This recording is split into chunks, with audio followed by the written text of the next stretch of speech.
Now, I know you've been doing conscious breath work all day.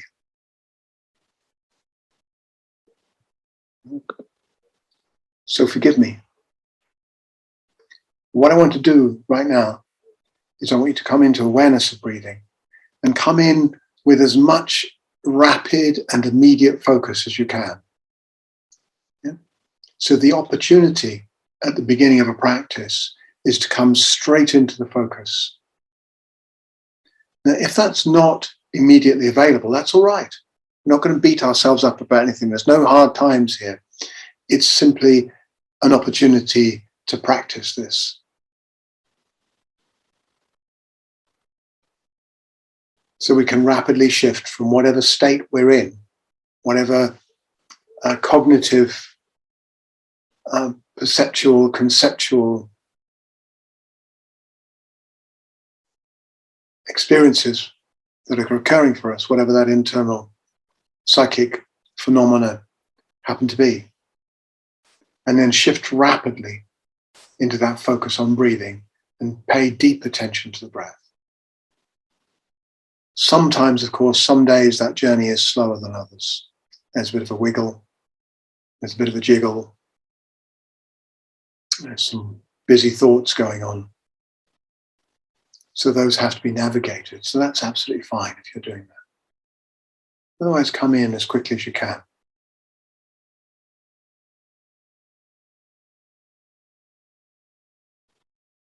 Now, presence to the breath is not to be used as avoidance. We can get ourselves into difficult situations and we can come to presence to the breath as an avoidance of what needs to be done. That's not the invitation in the practice. The invitation in the practice is to come fully into choice.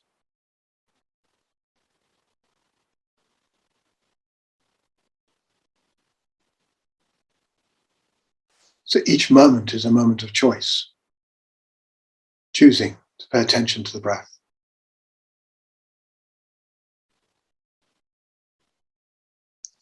And it's not just the breath that you're paying attention to. Awareness of breathing is awareness of life energy.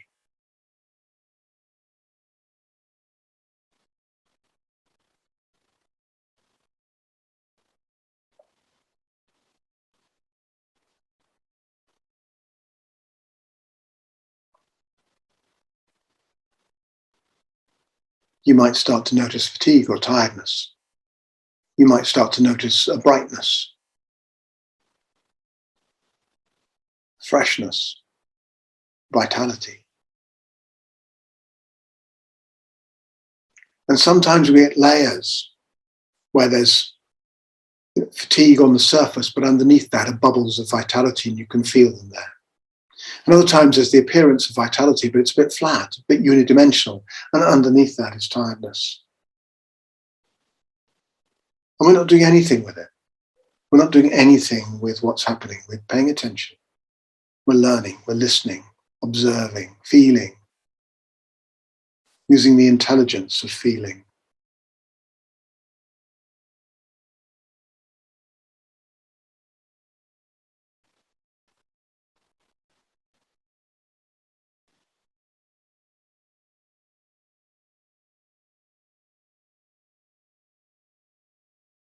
Coming out of the place where cognition is the only accepted form of intelligence, into the place of understanding that all of this livingness, the breath itself, the cells, the muscles, the bones, feeling, sensation, all of it are different facets of the structure, the archaeology, the architecture of intelligence.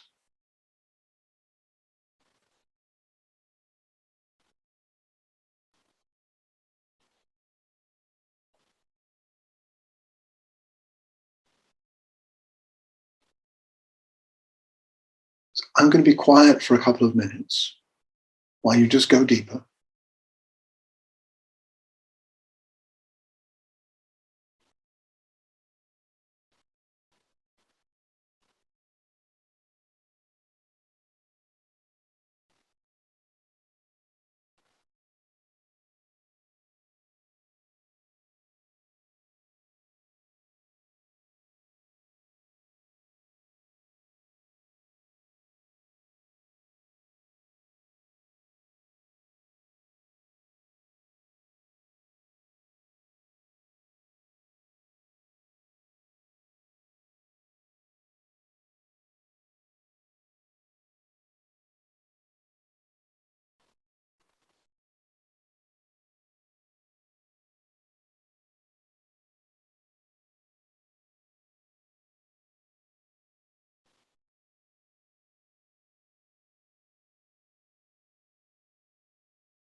And there's no control of the breath. Letting the brainstem, in relationship to the blood physiology, do exactly what the body wants it to do.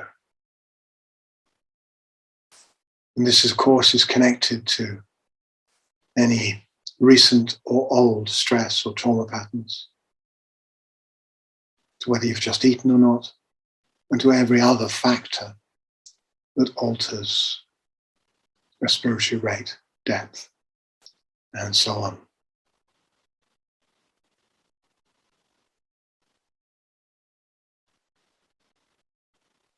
And so now, begin to lengthen the inhale. Consciously lengthen the inhale. Relax the jaw. My invitation is to put the tongue behind the top teeth as usual. And get these transverse nasalis muscles active on the inhale.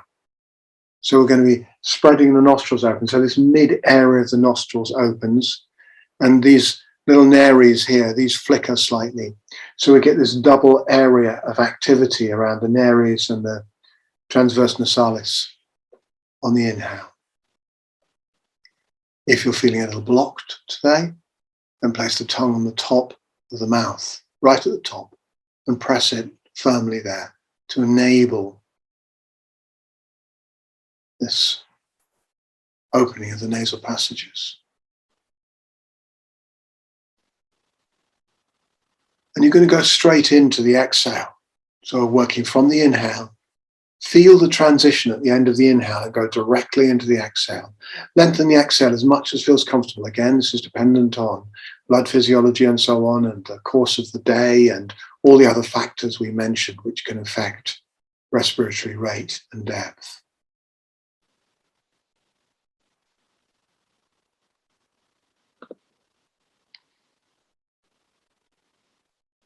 So working with this direct transition from the inhale into the exhale into the inhale.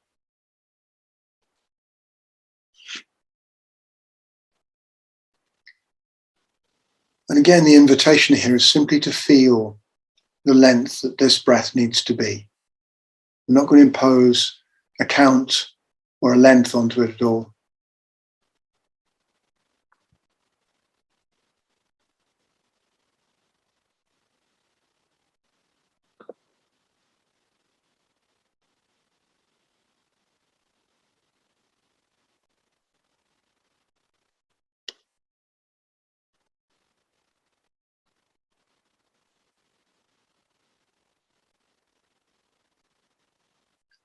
I invite you to do this circular breathing for a few minutes.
Again, see if you can rein in the mind.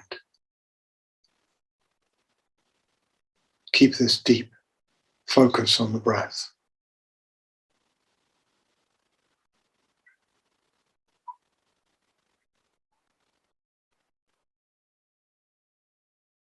If you look at the old texts of yoga, yoga originally meant to yoke the mind onto one principle for a continuous period of time.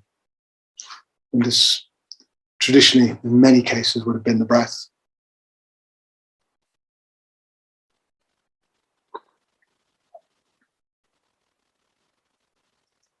And the aim was to achieve ekagrata dharana, one-pointed focus of mind, as the first stage of a practice.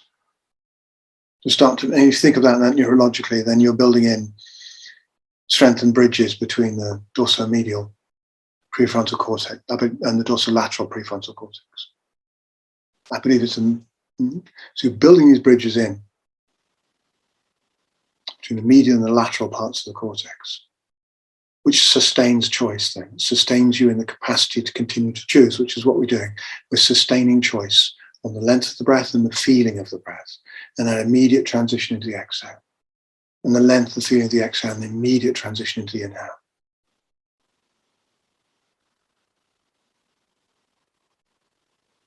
And purely as a remedy for the dopaminergic characteristics of using a mobile phone and social media. It's a useful daily practice of hygiene.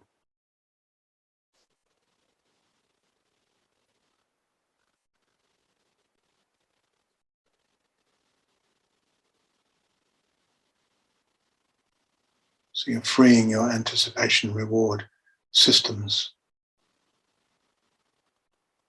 from the intimacy with mobile tech.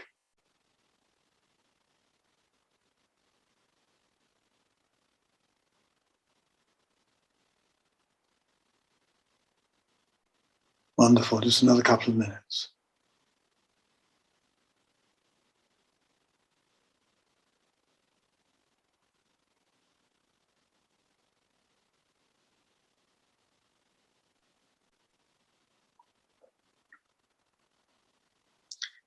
It doesn't matter if the breath length changes. It might do.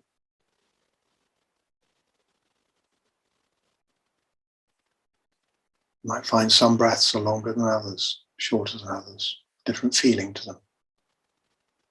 At the moment, we're sustaining this awareness on the circular breath, certainly manipulating the breath, not pushing it, making sure that the whole length of the breath is effortless on the inhale and the exhale, noticing it when it's not.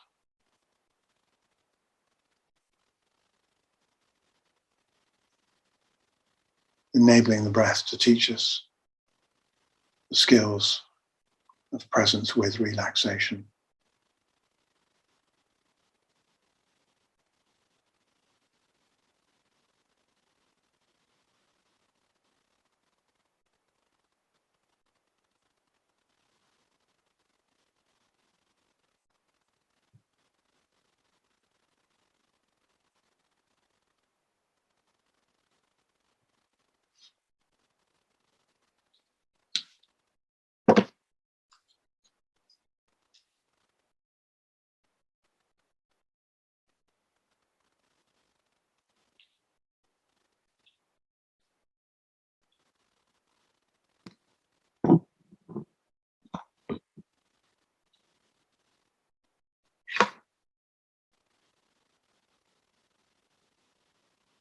Staying with whatever length you've got on the breath now, add in a hold at the end of the inhale,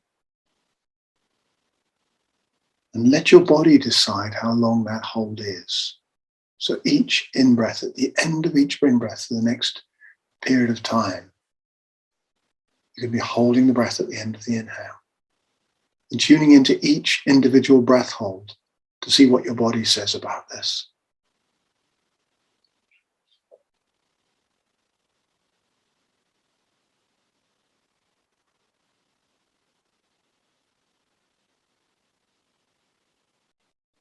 Starting off with these practices with a yin approach,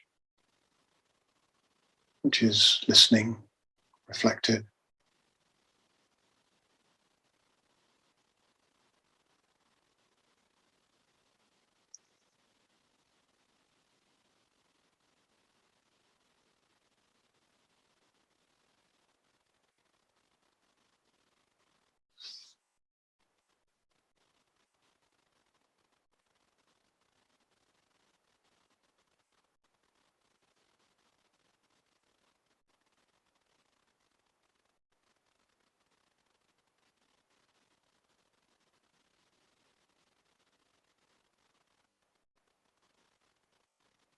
Really feel how that breath hold at the end of the inhale is tonight.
And now invert the triangle.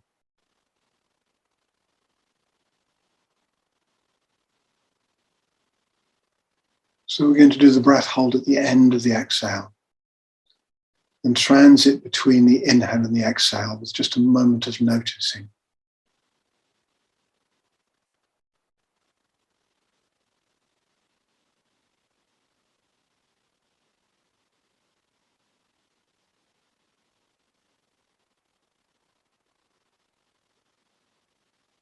And the name for this held out breath hold in Sanskrit is Antarkumbhaka. It's not important. It just means held out breath hold.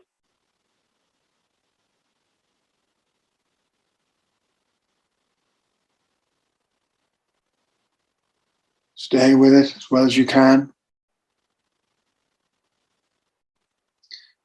And notice the differences between the held in breath and the held out breath.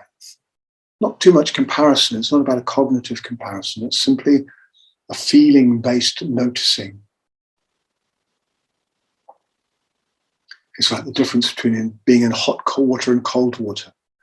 You don't have to come to conceptual recognition of the number of degrees Celsius of difference. It's not relevant. Not for this practice.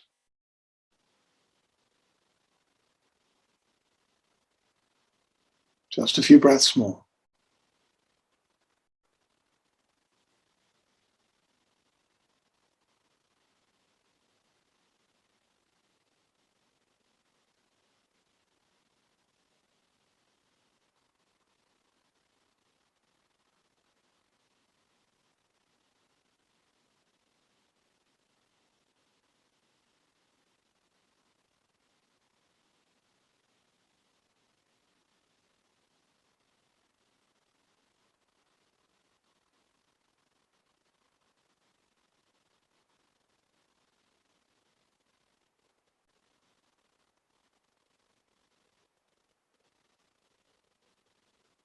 Wonderful.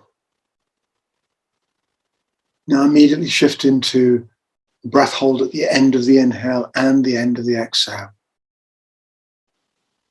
Again, you're not going to control the length of the inhale or the breath hold or the length of the exhale or the breath hold at the end of the exhale. Simply feeling, using a feeling-based metric of letting the body be in charge of this kind of yin approach of listening. We've got some control there because we're holding the breath, we're lengthening the breath, but we're not determining the length of each of those limbs of the box, of the quadrilateral.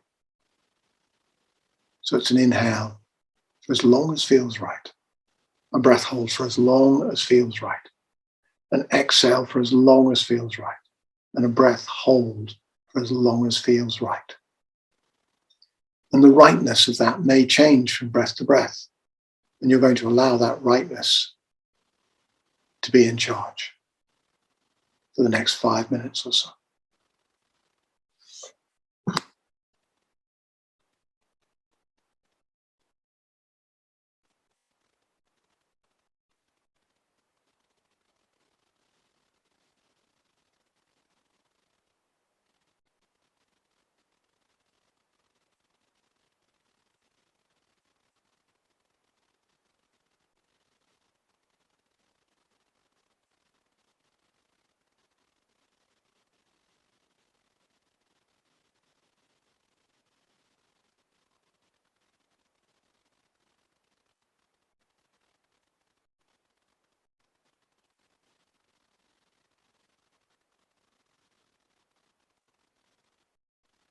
As you're breathing this breath, of course, there's a part of you that remembers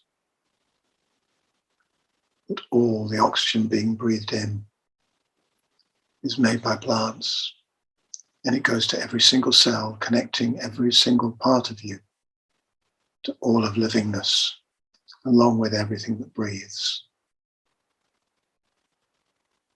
And that's kind of knowingness in the body at some level, that it becomes momentarily conscious as you're breathing, through me saying it, or through an immediate and innate recognition of this fact. Then welcome that.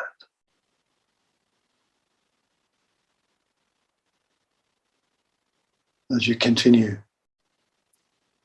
to create this box with the breath, this quadrilateral of the four facets of the breath.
Wonderful.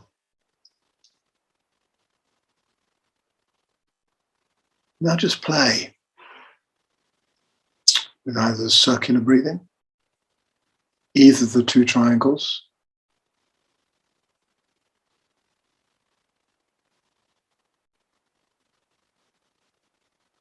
let's point up or point down, and the box, and move between them. So maybe do 3 or 4 breaths of one and 3 or 4 breaths of another, at will in any way. Now in the practice so far, we've gone from circle to triangle to triangle to box. So play with any arrangement that you want to play with, just for 4 or 5 minutes before we move on.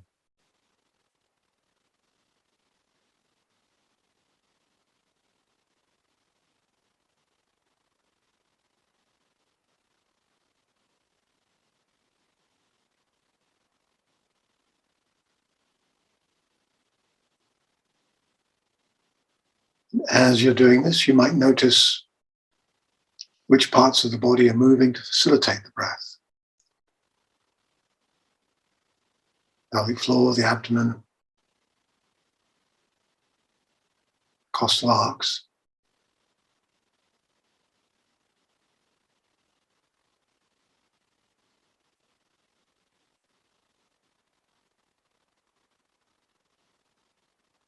Without detracting from the attention on the breath, it's an additional level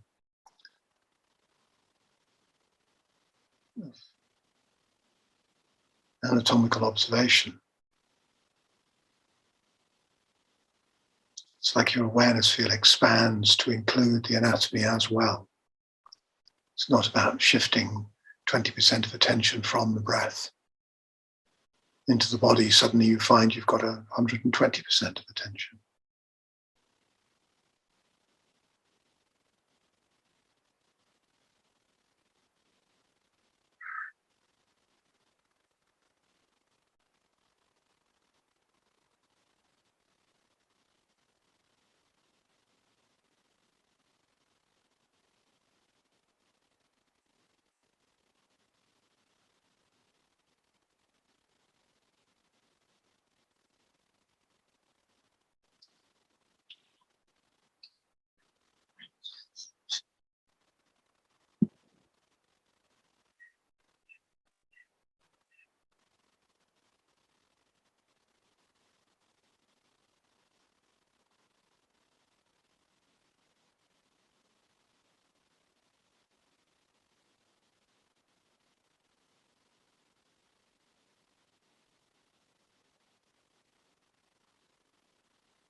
Stay with the playing 1 more minute.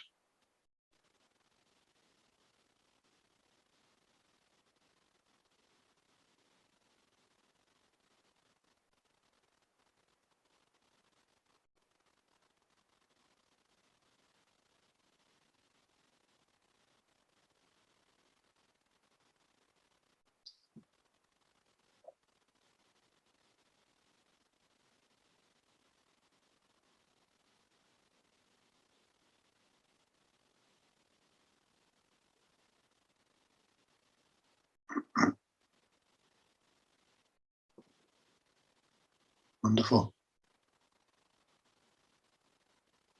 Now come back into the circular breathing. And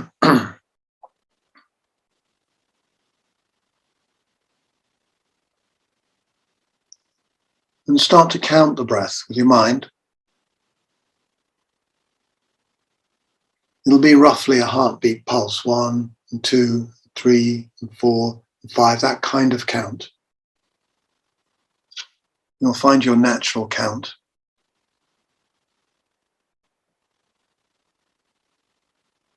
And the intention here is to make both the in-breath and the out-breath the same length to start with. So whatever your in-breath is, you make the out-breath the same length, and so on. So find a sustainable count for the circular breathing.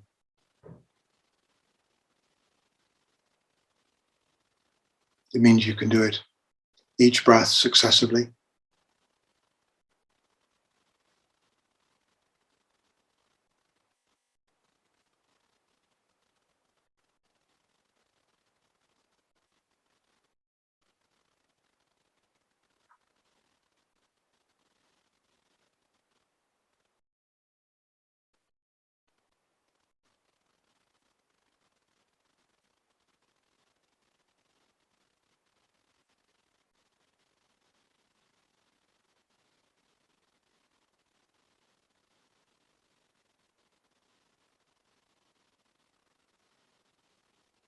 And once you've found that sustainable count, see if you can do it for about 9 breaths, 9, 10, 12 breaths like this.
Wonderful.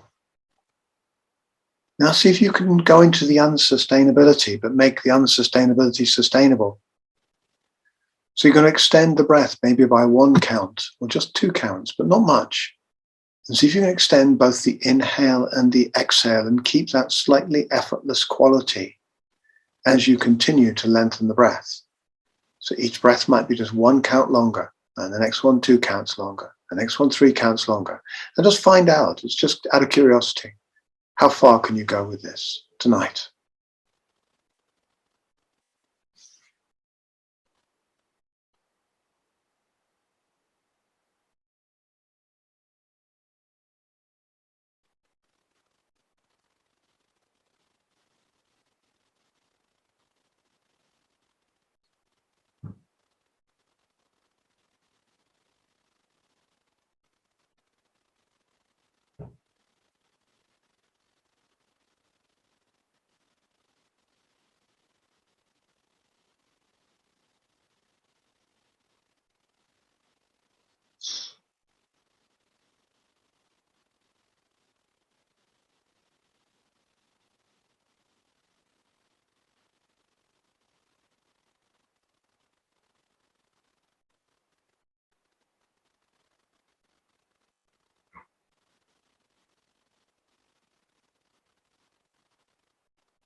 Keep going for a little bit longer with this one.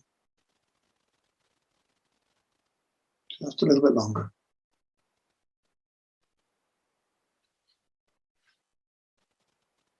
Wonderful.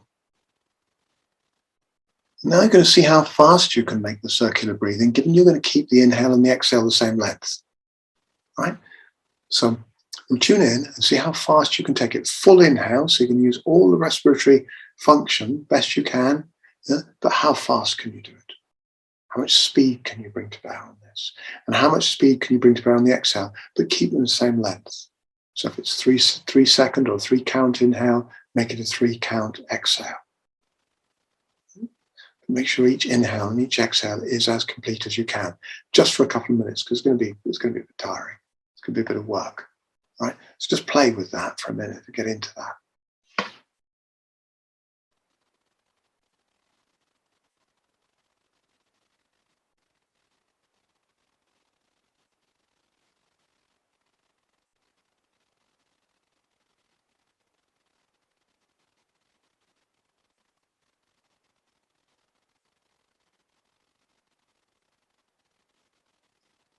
Notice your physiology as you do it as well. You'll feel the difference.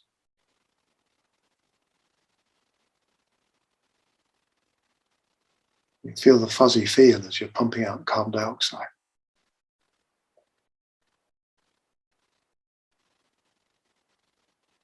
Just a few breaths more. We're not going to do this for long. It's just a short one to go leading directly into the next practice, which is right now, which is a triangle breath, holding on the inhale.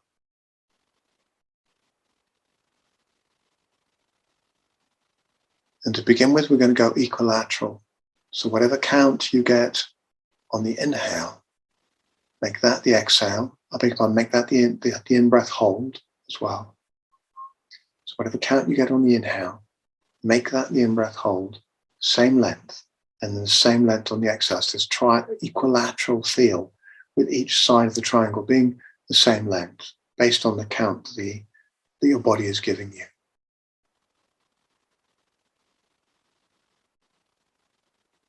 Just for a few breaths.